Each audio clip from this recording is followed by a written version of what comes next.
இன்றே டவுன்லோட் செய்து உங்கள் ஃபேவரட் ஷோக்களை என்ஜாய் பண்ணுங்க. இப்ப இவ என்ன கொன்னுட்டாமா?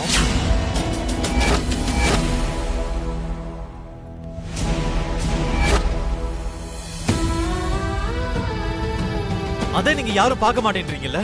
இப்படி சொன்னா என்ன அர்த்தம் மித்ரா? பிரச்சனை வரும்போது ஃபைட் பண்ணணும்னு எனக்கு தெரியும் டாட். ஆனா என்கிட்ட இப்ப எந்த வெப்பனும் இல்ல. என்னை இவ ஒண்ணு இல்லாதவனா ஆக்கிட்டா. நம்ம யோசிச்சா ஏதாவது சொல்யூஷன் இருக்கும் மித்ரா. ஐயோ, எந்த சொல்யூஷனும் இல்ல மாம். அதனால இனிமே கம்பெனியை மறந்துருங்க. அண்ணா,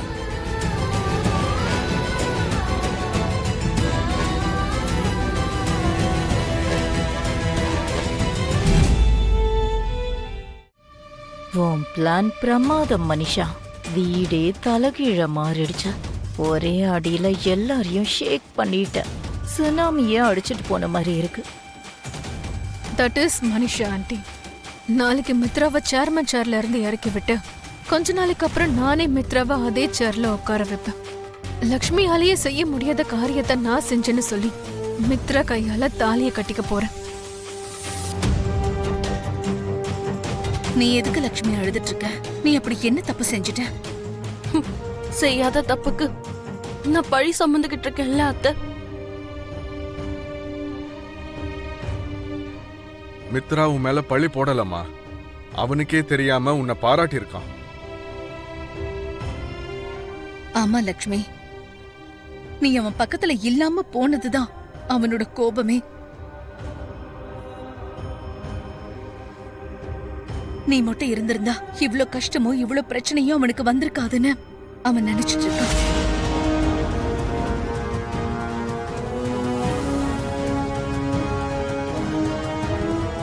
அன்னைக்கு நீ அவன்கிட்ட சொல்லாம போயிட்டேன்னு தான் அவன் கோவப்பட்டானே தவிர இப்போ கம்பெனி நம்ம கையை விட்டு போச்சுன்னு அவன் கோவப்படல.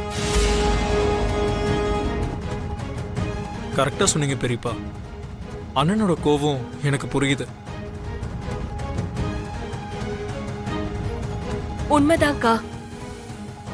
அன்னைக்கு அந்த டைம்ல நீங்க அவர் கூட இல்லையேனுதான் மாமா வருத்தப்படுறாரு.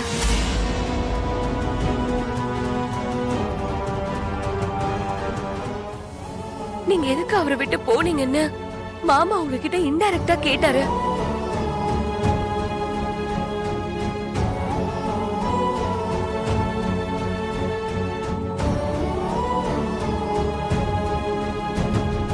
அவனோட கோபத்துல இருக்கிற நியாயத்தை நீ புரிஞ்சுக்கணும் லக்ஷ்மி.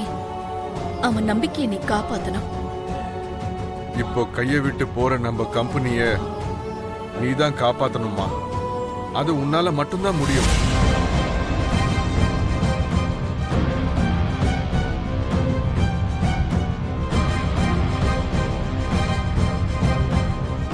அண்ணி, நீங்க நினைச்சா செய்ய முடியும். கண்டத்துல இருந்து அண்ணனை நிறைய தடவை காப்பாத்திருக்கீங்க. இந்த கண்டத்துல இருந்தும் நீங்க தான் அண்ணனை காப்பாத்தணும்.